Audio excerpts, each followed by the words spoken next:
evening, councilmen, administration, township employees, professional advisors, and most importantly, the residents of the Township of East Brunswick. Let me all start by wishing you all a Happy New Year. As I begin the second half of my first year as your mayor, I'm humbled by the support that I've been given. I am also excited about 2019, and I expect that this will be a year that we begin to see some demonstrative evidence of positive change regarding redevelopment. This is the result of a lot of groundwork, which is not always so exciting, but important nonetheless. But more about that later. 2018 was a year of significant changes and accomplishments.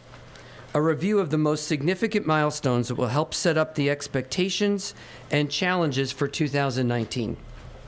Two major changes occurred at the end of 2018. The first change came as a result of the 2018 midterm elections. And despite a national mood for change, East Brunswick voters overwhelmingly supported the democratic vision for our community that began with the 2016 election victory for myself, Councilman Sterling Stanley, and Michael Spadafino. With the re-election of Councilman Jim Wendell and the election of Councilman Kevin McAvoy and Councilwoman Sharon Sullivan, the Democratic Party has complete control of the township government, something that we have not seen in decades. This places an even greater responsibility to administer the affairs of our township with transparency and openness, and we will insist on nothing less. The second major change came at the end of the year, and that was a record number of retirements. These include Lou Neely, our CFO of 44 years, Greg Pekulski, the Director of Planning and Engineering, Deborah Rainwater and Stephen Gottlieb of the Planning and Engineering Department, Ed Grabelny from Construction, Linda Rubenstein from Housing, Sharon Marcy and Marion Vandeveer from the Department of Aging, and Charles Garman from DPW. And I'm sure that I have left some people out, so please forgive me. The long tenure of these employees speaks to their commitment to the township and their work. But with such a dramatic change comes opportunity to shape a new administration. We have found exciting and well-trained professionals to pick up where our retirees have left off.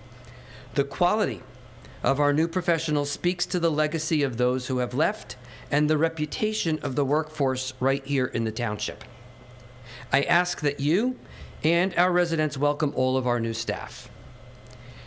As for accomplishments, let me take you through a quick review of our administrative and department achievements. First, after several years of conversations and meetings with the New Jersey Department of Transportation, they finally agreed to repave large segments of Route 18, concentrating on the overpasses, turnarounds, intersections, and much of the highway. This is not, however, a substitute for the massive repaving project that is needed, but will serve drivers and residents until the final road project begins sometime in 2020. The Middlesex County Board of Chosen Freeholders kept to their word and to their road commitment and began repaving many of the township's county roadways, and the project will continue over the next several years. Our Department of Planning and Engineering continued our commitment to roads by repaving 4.75 miles of roads as my administration committed $1.8 million to this work, almost double the amount spent yearly since the recession.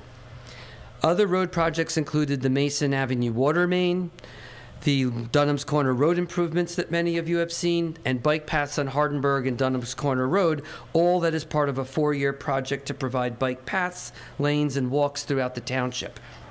Highlights from our Parks and Rec department include the fact that they brought in about $2.7 million in revenue last year, the second largest on record. The Heavenly Farms fields turf were replaced, long overdue. There were basketball court refurbishments in most of our parks, and we put in a lighted pickleball courts in Community Park.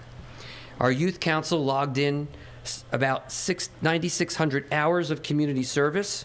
There were many programs throughout the Parks and Recs department. They had a record number of turnout and a record number of vendors for East Brunswick Day, and our 4th of July celebration was the largest on record. Despite the rainy summer, Crystal Springs Water Park was able to realize $1.3 million in revenue. And as you know, as a self-liquidizing utility, the council and residents should be reminded that all profits must stay within the utility to purchase new equipment, pay staff, to make improvements, and to service the debt. The Department of Public Works and the Water and Sewer Utility are responsible for building maintenance, road maintenance, vehicle maintenance. They are responsible for recycling, solid waste, water infrastructure maintenance, sewer maintenance, and as most of you know, there's aging infrastructure in all of these areas, and they continue to pose a challenge. The 2017-18 winter season saw a record number of water main breaks, which were repaired in-house despite frigid and wet weather conditions. The department continued and benefited from our brine production system. This resulted in significantly less salt use, something that we all know is corrosive and harmful to the environment. And we also profit by selling our excess brine to surrounding towns. Despite a slight increase in water costs from our supplier, our rates in East Brunswick remain significantly lower than all other towns in central New Jersey.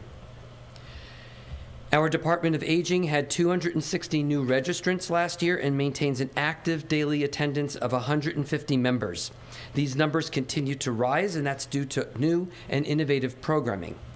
Our senior center saw renovations to the bathrooms funded through an $85,000 community block grant, and the library furniture was replaced and the computer room was upgraded as a result of generous donations from area businesses and our own East Brunswick Chamber of Commerce. Our public library had another banner year of 300,000 plus visitors. The checkout system was improved by the installation of a radio frequency identification system, which allows for self-checkout.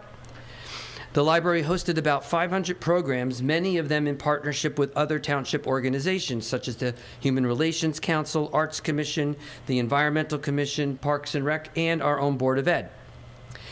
The library continues to draw praise for their health and wellness initiative called Just for the Health of It, and the year ended with a 2-year, $100,000 grant from the Robert Wood Johnson Foundation in order to mobilize the program throughout Middlesex County.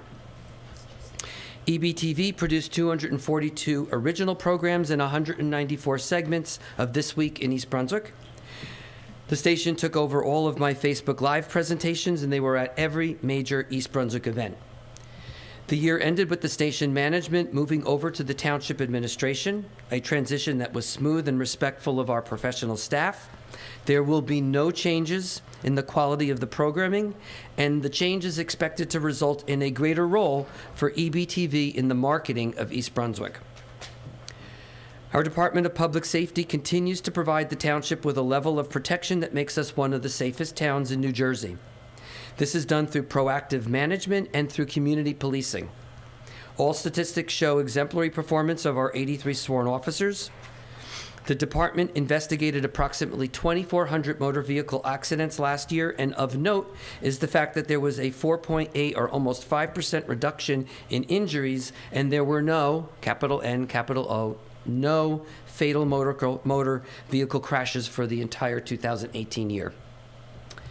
The department implemented the Cry Wolf program, which is a program to reduce false home alarms, and community policing continued to increase the number of programs and saw a significant increase in requests for security programs and training at our houses of worship in the wake of the attack on the Tree of Life Synagogue in Pittsburgh. As it relates to township finances, 2018 saw a $7.5 million increase in ratables, with a significant increase coming from commercial sources. This was the first time there was a reduction in ratable percent to residential homes, bucking what had become a trend of increased reliance on residential property taxes for our ratable base. Part of the ratable increase, however, was negated due to a $2.5 million loss in revenue due to commercial tax appeals. East Brunswick does continue to remain a desirable community, as evidenced by stable tax rates, a competitive real estate market, and good schools. Assessors processed 1,100 new deeds in 2018. As for property taxes, last year we were able to hold municipal property taxes flat. That was due to smart fiscal management, flat healthcare costs, increased revenues, and minor increases in our pension costs. Several factors will make that very difficult for 2019. These include three factors. First, contracts with our collective bargaining units, some of which have yet to settle. Two, massive increases in our pension costs, mostly to the police department. And three, increased costs of solid waste and recycling. Let me go over each one of those three. As of this writing, 3 of 5 of our bargaining units have settled for a 4-year contract that calls for 2% increase the first year, which was 2018, and 2.5% increases for the remaining 3 years, along with holding health care costs at the top level per Chapter 78. This means that all settlements will continue to require employees to pay a percentage of their health care costs. The remaining 2 bargaining units represent the 2 public safety unions, which is the Superior Officers Union and the Police Benevolent Association. Township is offered the same contract as the other bargaining units which have settled, and we are required to pay an additional $3,600 per officer for their pension.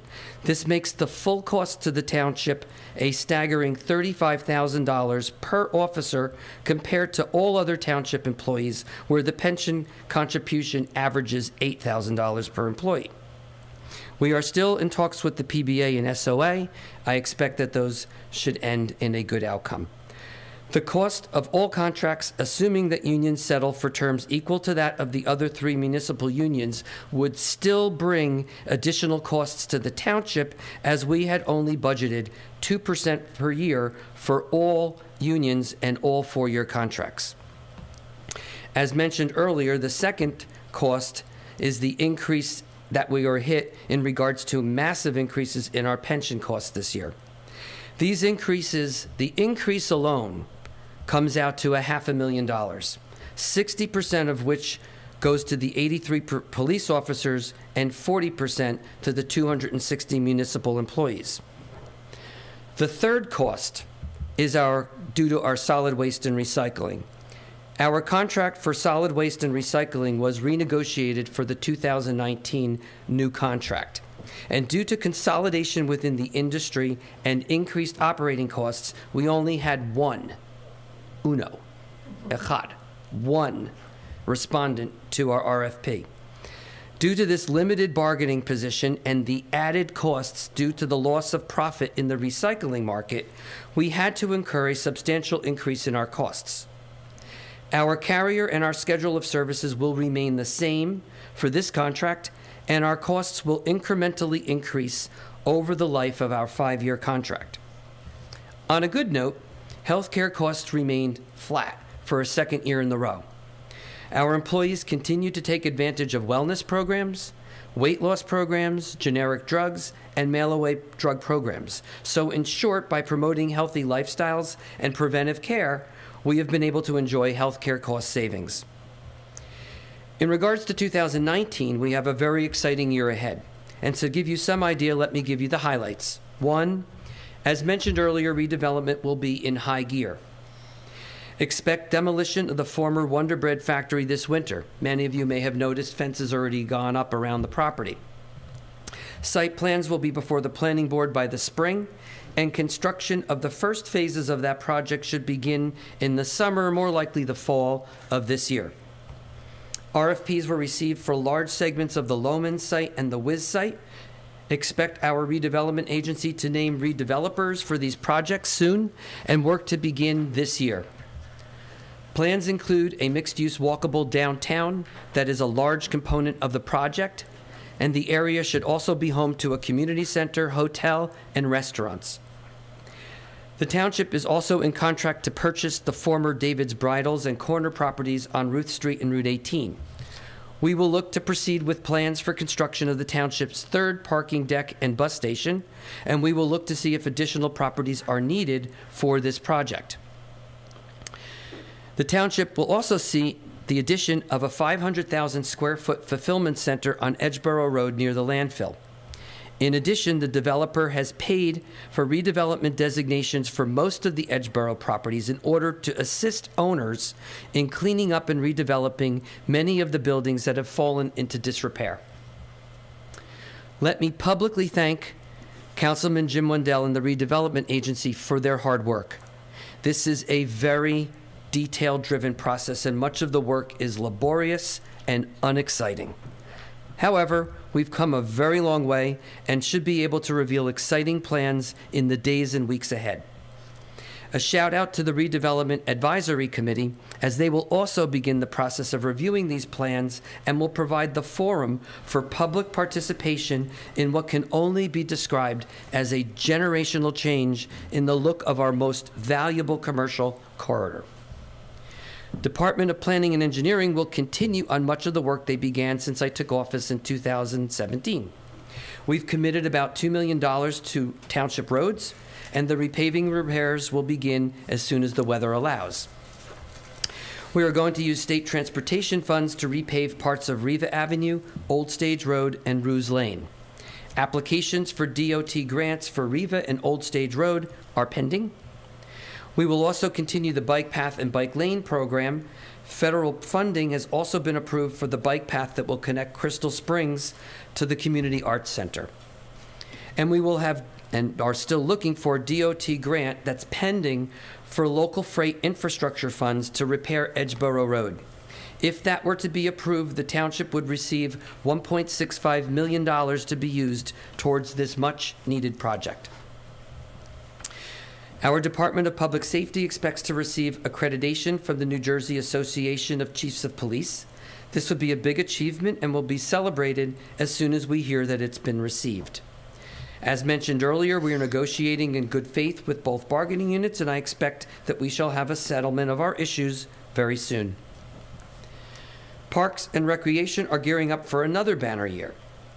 With the establishment of the East Brunswick Arts Coalition, we are working on providing our own version of Plays in the Park this summer.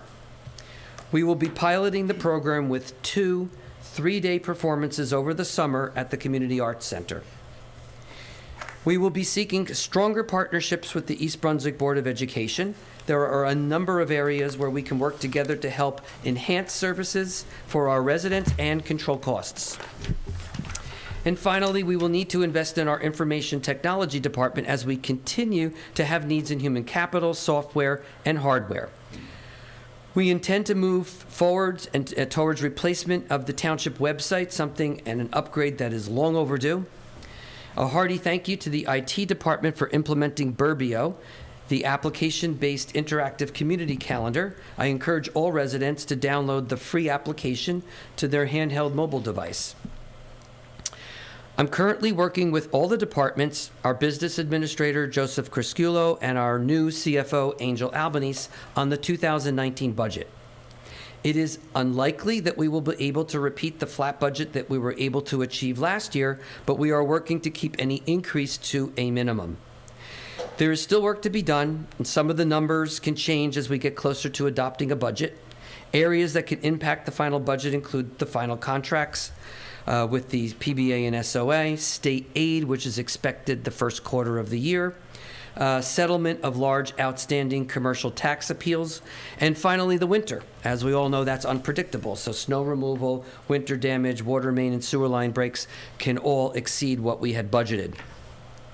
But overall, the state of the township is very strong. This is due in part to tight fiscal management and a low debt ratio. East Brunswick remains one of the premier towns in New Jersey, and demand to live in our community remains high. Our plans for redevelopment have been noted and followed by industry leaders and organizations throughout the state. These include New Jersey Futures, Globe Street, and the Urban Land Institute. Despite the changes ahead, what remains stable is the quality and the commitment of our residents. You are the reason that I work so hard, and you are the reason that every one of the council members sit at this dais. We are a team where everyone is called upon to contribute. Every person matters, and no one person is any more important than anyone else. No one has cornered the market on good ideas. So thank you. God bless the residents of this great town. God bless the members of the armed services that keep us safe, and God bless the United States of America. Thank you.